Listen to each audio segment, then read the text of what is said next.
rely more on lending, and this space has been made available by digital lenders. The unregulated sectors have been accused of offering punitive loans to Kenyans, with the CBK seeking to regulate them. KTN's Noah Kimboi had a conversation with Tala's regional manager, Ivan Mboa, on emerging issues and the future of digital lenders in Kenya. Let's jump into the issue of regulation. We know in the past 4 years where, mobile lending applications have been active in the space in the Kenyan market, there's been complaints. You guys are unregulated. What is your ideal regulatory environment, and what will that mean to your business? I think that there has been a tendency for people to suggest solutions that would end up killing this industry, more than actually trying to get rid of the bad actors. So what we as digital lenders are actually advocating for is not that we should amend the Central Bank Act, the Banking Act, which actually governs how banks are regulated in this country. We actually think that we should look at the Microfinance Act. The Microfinance Act was put in place, I think, a couple of years ago. And the reason why we think it's more appropriate for us is that it envisioned companies much like fintechs. It envisioned regulating companies that do not take deposits from the public, companies that need to be nimble and fast enough to innovate. And so we feel that if you place fintechs under the Banking Act, what will happen is that you'll end up with many of the challenges that you see with banks, which is a very, very slow approach to innovation, because there's a huge regulatory and bureaucratic process you need to go through to get a product approved and put out in the market.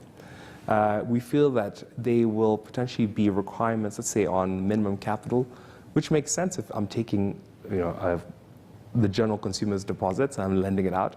But if I'm a fintech lender using private capital to lend, then some of these minimum capital requirements are actually more of an impediment than they are a necessity to protect consumers.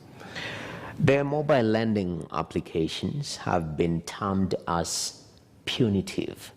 When you compound your interest rates, annually they are hitting close to 200%. We compare that to banks, we see there is a huge disparity right there. So help us understand how you price your loans. What goes into it? And is it fair to compare that with the formal sector, the banking sector, when it comes to lending and those interest rates?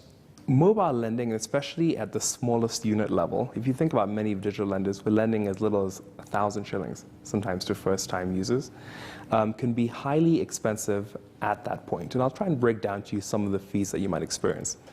If I decide to give you 1,000 shillings as a consumer, and I decide to use, let's say, a mobile money option, it will cost somewhere between 15 to 17 shillings to disperse it. So you're already at about 1.5%, 1.7% already. And then you effectively have, let's say I decide to pull a report from the Credit Reference Bureau on you. The Credit Reference Bureau will also charge me as well. And that will vary according to your volumes. But you can see potentially another 100 or 50. And then if you think about the fact that many digital lenders are actually doing unsecured lending, which means unlike a bank or unlike a microfinance institution, we're not going to ask you to give us collateral. We're not going to ask you to give us a car. We're not even necessarily asking you to tell your employer to prove to us that you are employed and to channel the funds back. And so what actually happens is that there is also that risk that we are taking around, will consumers repay the loan? At the smallest unit levels, there are expenses that digital lenders go through that actually banks don't. I'll give you an example. A minimum bank loan could be 100,000, 500,000, 1 million shillings.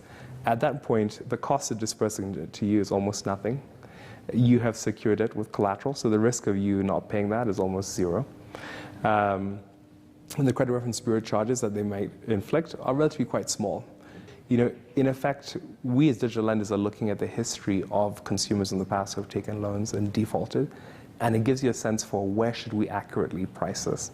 Now, with the issues of, emerging issues of regulation, looking at the disruption of COVID-19 to the lending sector, moving forward, what is the future of mobile lending platforms? I think the future of digital lending is unknown, to be honest with you. I think that right now, we know that in the very near future, we will be a regulated space. And as I said earlier on, we actually agree with regulation. right? We do think that there are bad actors. There have been real breaches of consumer interests that have happened, and regulation should hopefully address that. However, at the same time, we're actually seeing in the public statements of certain public officials a tendency to want to really almost destroy the industry using regulation, right, so to speak. I think a lot more people have focused on all the ills that have happened from a few bad actors, as opposed to think about the net benefit that much of our industry has driven. And so I am worried, and I think about the future in terms of thinking, we would have addressed the consumer protection issues, but we might have killed the industry, depending on how regulation looks like. However, it doesn't mean that all digital lenders will disappear. There'll be many of us, some of us, who will still be able to survive and transform themselves into this sort of phase 2 of digital lending in Kenya. And my hope is that those of us who do survive into this new phase 2 will continue to lead the way in innovation. In many ways, as I said earlier on, 6 years ago, you had M-Shwari, and then you had Tala. Now, if we have 110 digital credit products, the banks, surprisingly enough, are now the #1 digital credit providers in this market. Some people have said that potentially up to 95% of digital credit in Kenya comes from banks. So I'd say that players like ourselves led the way, and we're able to sort of show, hey, there's this group of underserved people. You can actually serve them using these models, which are different from how you typically do it.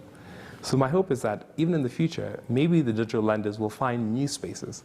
Maybe we will crack how to do small business financing. Maybe we'll go ahead and crack how to do insurance in a much better way and expand it. And in so doing, we will be able to lead the incumbents to follow us and go ahead and also expand the space. But I do think that the future of digital lending in Kenya is uncertain in the near term, but we are naturally innovators, right? And so I know that we will find the opportunity. And when we find the opportunity, we will be replicated, and the #1 winner will be the consumer. Interesting insights coming out of that interview with Noah Kipkemboi. Of course, you can only catch this kind of content here on KTN Business Today, the most authoritative business program in Eastern Central Africa. My name is Abi Agina. See you next week. Keep safe and have a lovely weekend ahead.